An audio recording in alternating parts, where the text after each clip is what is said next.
Feast of Passover, unleavened bread. It's already started off new. Feast of Passover relates to who you are as a people. What is our nationality? It is Hebrew Israelite. We've been everything. Don't know who we are. We've been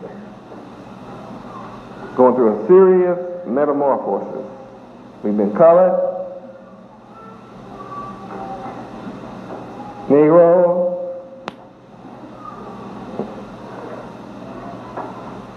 Afro-American, African-American.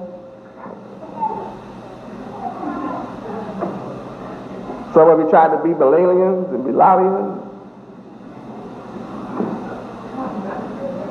Want to name yourself after another African.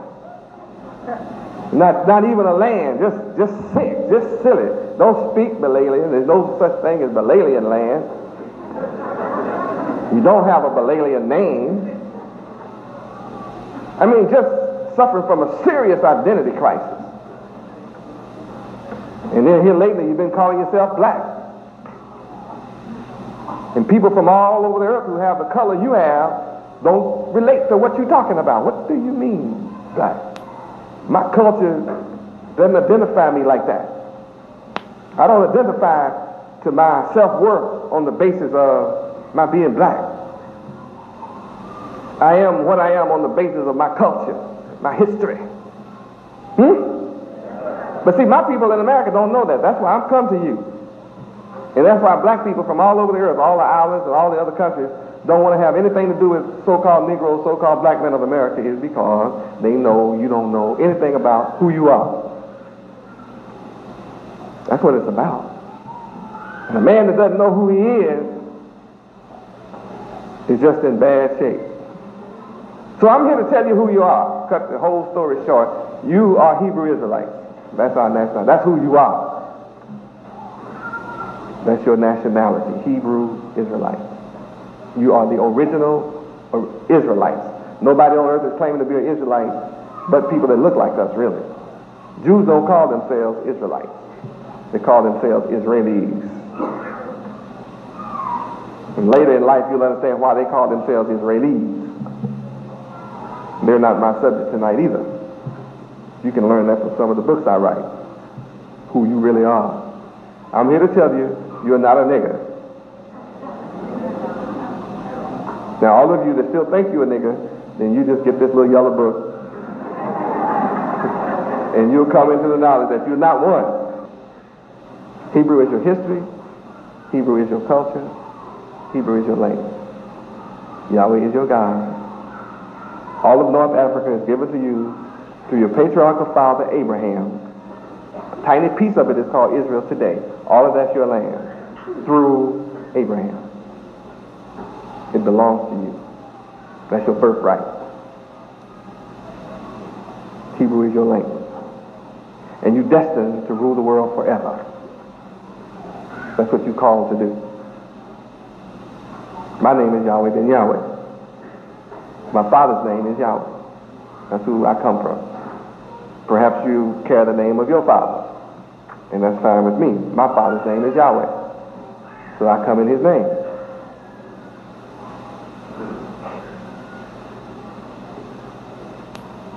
As long as you fail to know Passover is your history, you're going to remain in poverty.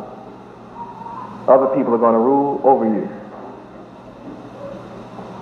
Feast of Passover is a Hebrew holy day celebrated in the month Abib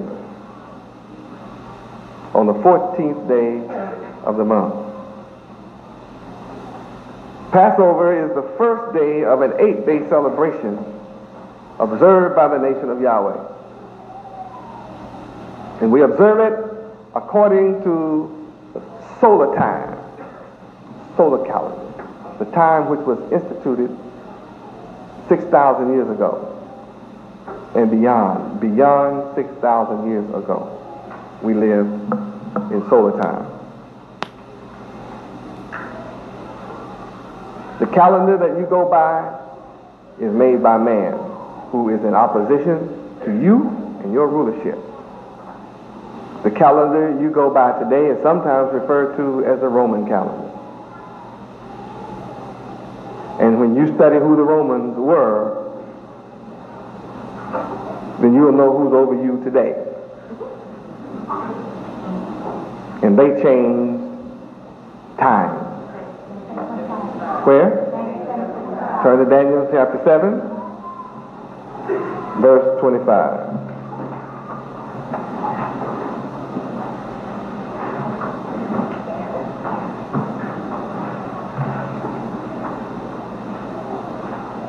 Daniel chapter 7, verse 25.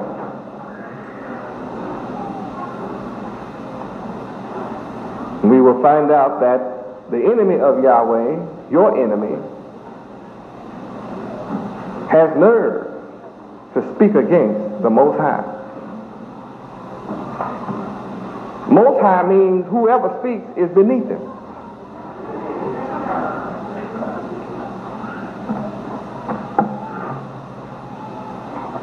And here we have someone beneath the Most High speaking great words against the Most High. That takes a lot of nerve, in my opinion. What does it take in your opinion? A lot of nerve.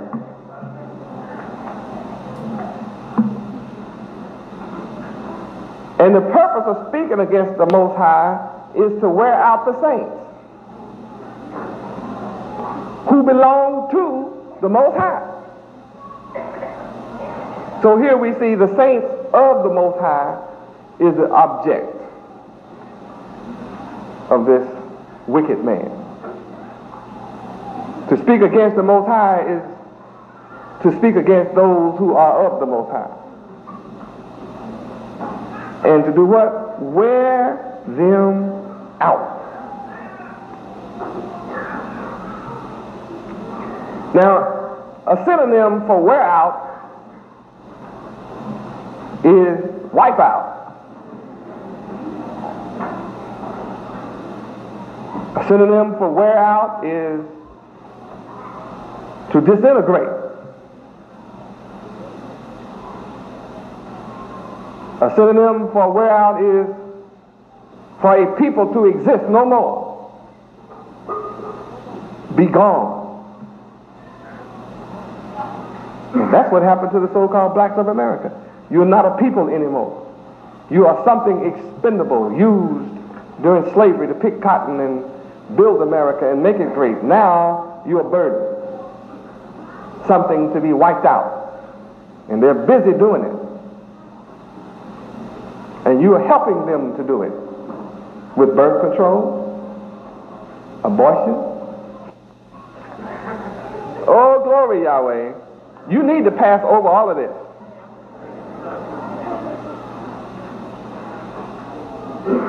Here's somebody speaking great words against the Most High. That takes nerve, doesn't it? That has to be a rebel of the worst sort. And the game plan is to wear out the saints. And said it shall happen. So the only people I see wore out are black folk in America. So we must be the saints of the Most High. I'm here to tell you that you are. And what did this person want to do, this group of people? They had in their mind to change the time, that means the calendar, and the laws of God. Now they call it legislature. And what is law today? Gets legislated away tomorrow. Yeah, you heard of affirmative action? See, that was legislature. You know, the courts that you trusted in? Remember how you trusted in the court? Yeah, you remember.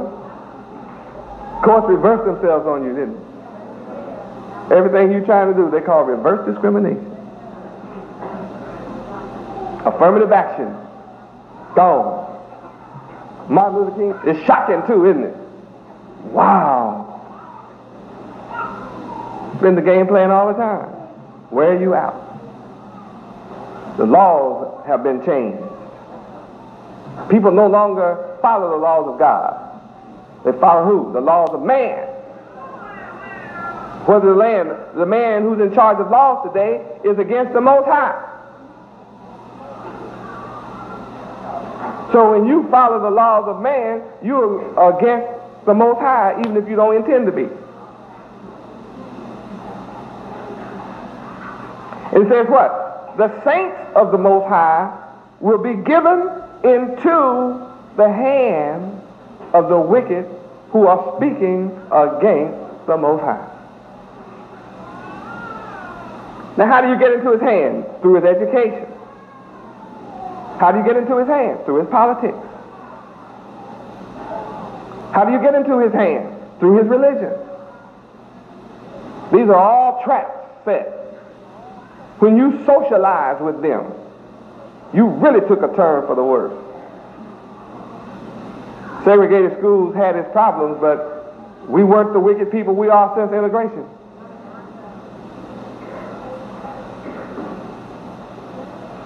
Says, but the saints of the Most High, though we're being given into his hand, will it last forever? No, it says until a time and the dividing of time. Now you have to be a mathematician to understand this. You have to be able to divide and multiply and carry on, right? Time and a dividing of time. I mean, you have to be sharp to figure this one out. Laws change on you. All the words you read are against the Most High. That means everything you read is against God. That's why there's no Bible in school. That's why there's no prayer in school. Why? They're against God. One wicked woman can file a lawsuit in America and kill prayer in the whole system.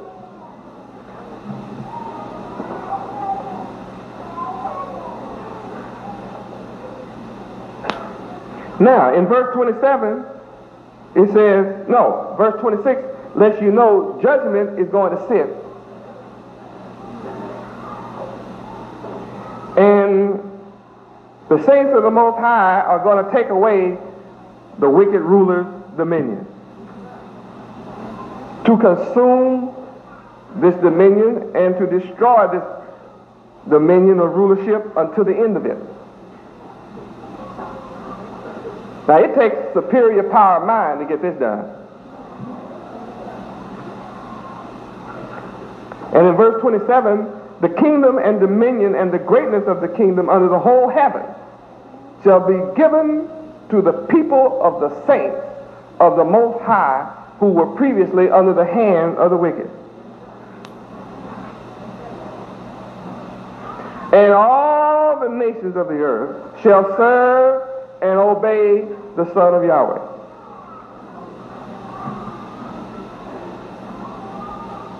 And those who follow Yahweh, because it belongs to Yahweh in the first place. Now, it may not look like much, and it may not look like this is going to happen, but it is. Just keep living. I'm here to make you the rulers of the world. And you that don't want to rule the world, love being ruled over. And those of us who are going to rule don't mind at all ruling over you. See, that doesn't disturb me one iota. You're not wanting to rule. See how easy it is going to be? You don't want to rule, so what? That means those of us who are going to rule will just be over you. That's all. No big deal. It's really all right. So only two classes of people. One who rules and the ones ruled over. That's just the way it is. All over this planet, that's the way it is. So it's up to you what you want to be. Now, you can't be ruler by yourself. You've been trying everything you know. And nothing has worked for you. Nothing you tried has worked. You've been marching, demonstrating, falling out, fussing and cussing, trying to get white folk to treat you like they treat themselves. And crying, moan, and groan because they don't treat you just like they treat each other. White folk go out and save up money for 20, 30 years. Whole families, father, mother, sisters, children, nieces, cousins, uncles, and aunts, have saved up money for 20 years, open up a factory, and they get ready to hire their nieces and nephews and cousins and uncles and aunts and the sisters and the daughters and the mothers and fathers who saved up the money. The niggas hear that they're opening up. There go the niggas, out. I'm here to make an application.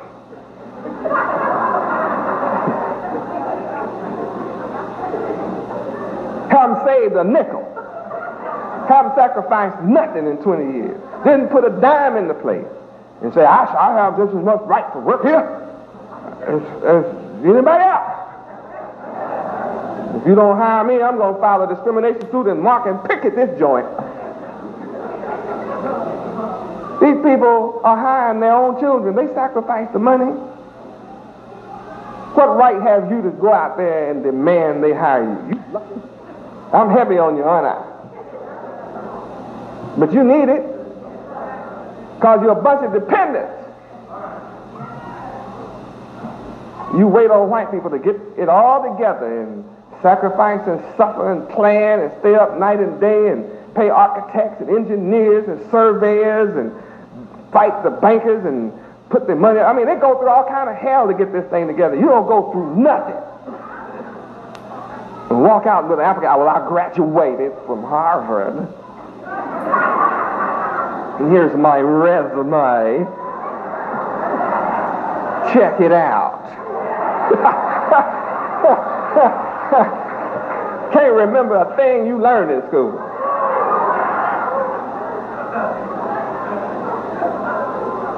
If they gave you a test on what you went to school for 4 years, you would make a F. Sitting in the office. You only went and studied long enough, and that was a crash study. You know how you wait the last minute? And they call it cram. That's like force everything in that head that'll go in there and try to hope some of it stay long enough for the exam to get over. And when you walk out the classroom, you be hollering, I aced that bad boy. Whatever grade you made, C, B, D, or F, doesn't make any difference because you didn't go to school to learn a thing. Isn't that rough on you? I'm talking about people so bad. I was sitting in the classroom next to you. I know what you were doing. You were partying all semester. We don't like to hear that. See, if we don't hear this kind of wisdom, we can still run around and place our poverty at the feet of somebody else and say it's their fault. But what I'm saying to you tonight causes you to pass from poverty over to riches. Takes away the excuse. You want to be president of a company in America? Buy it. I'm looking for doers of the word. You who are ready to make a difference. I say it costs to be the boss. You have to pay the price if you want to live the life.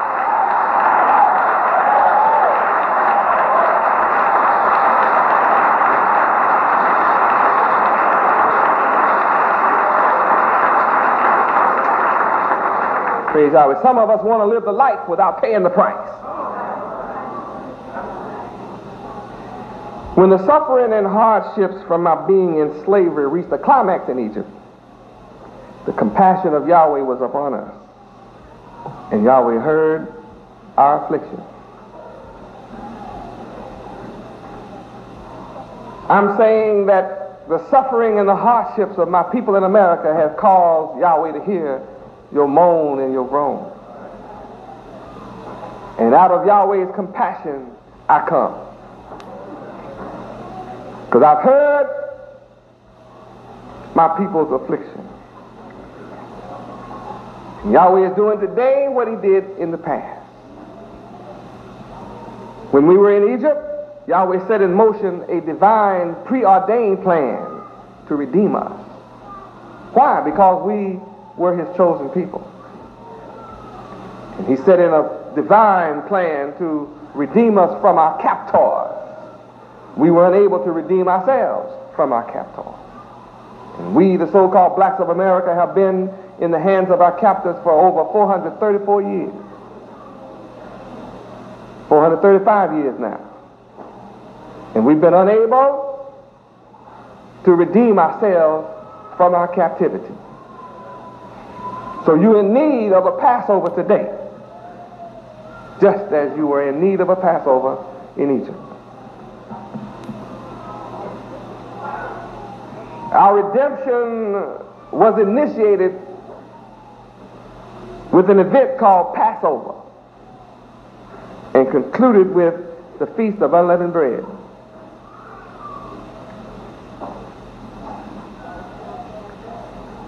Yahweh showed Pharaoh many signs and wonders. Why? To convince Pharaoh to let us go. Today, I'm showing Pharaoh of America many signs and wonders. Yahweh is showing many signs and wonders. You are looking at weather like you've never seen it before. And they should make it national headlines and do movies of the destruction Yahweh is raining down upon this country. And you who are from all over America can bear witness that Yahweh is doing devastating work in nature. And I told all of America and the world on West 57th Street that if you mess with me, I'll show you. You'll find out Yahweh controls nature.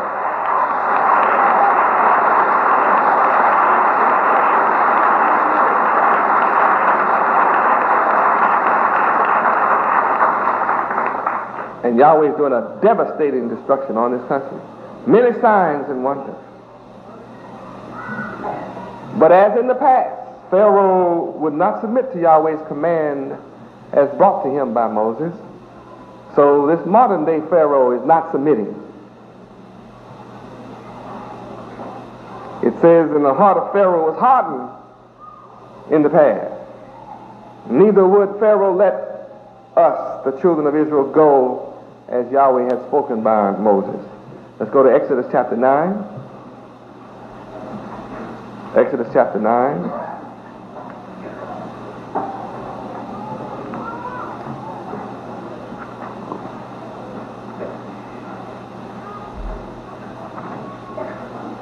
Exodus chapter 9, verse 35.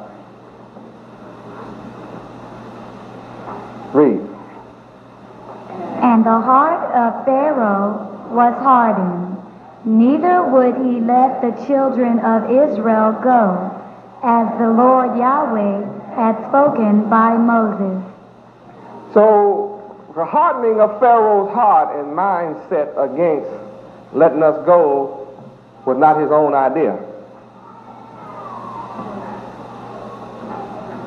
Alone. It wasn't his all alone. Yahweh had something to do with it. So Yahweh hardened his heart, caused him to say, well, I'm not going to do it. I refuse to submit. I want you to know emphatically that Bush knows I'm here.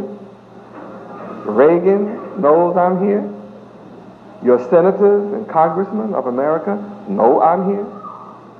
I know they know I'm here because they have sent me books and letters thanking me for writing to them, informing them of Yahweh and what he's doing and why. So I have concrete proof. They know I'm here. I made sure of it. But they're not running to let us go. I'm telling them why they're suffering, why the country is going through hell. Because you holding my people, the so-called blacks of America, and won't let them go.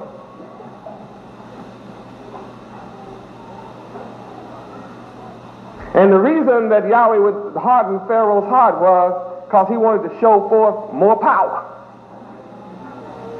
See, I'm not through showing what I can do. I wonder. People are wondering about Yahweh. What? So now, my name is becoming as prominent as other so-called leaders, dead and alive.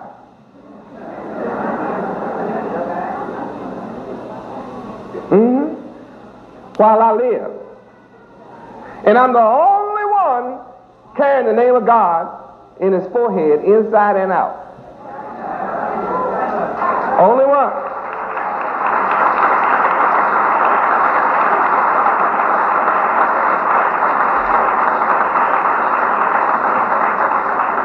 Now I have a book. I'm talking about Passover tonight. Passover was the final plague of a series of 10 plagues that Yahweh placed on Egypt. So I'm causing plagues to be placed on America in a series. You have an earthquake caused by Yahweh. Volcano eruptions caused by Yahweh. Floods all over the earth. Rainstorms all over the earth. Snowstorms all over the earth. Wind just decide to blow at 100 miles an hour for no cause. Just jump up and start blowing 100 miles an hour. Can't find out where it starts from or why. Just destroying stuff. All kinds of diseases, all kinds of sickness. Plagues. Drugs. Plagues. Snow is a plague. There's so much snow, they call cocaine snow. Plagues. All because I'm here after you, the so-called black man of America, first. That's why all this is going on.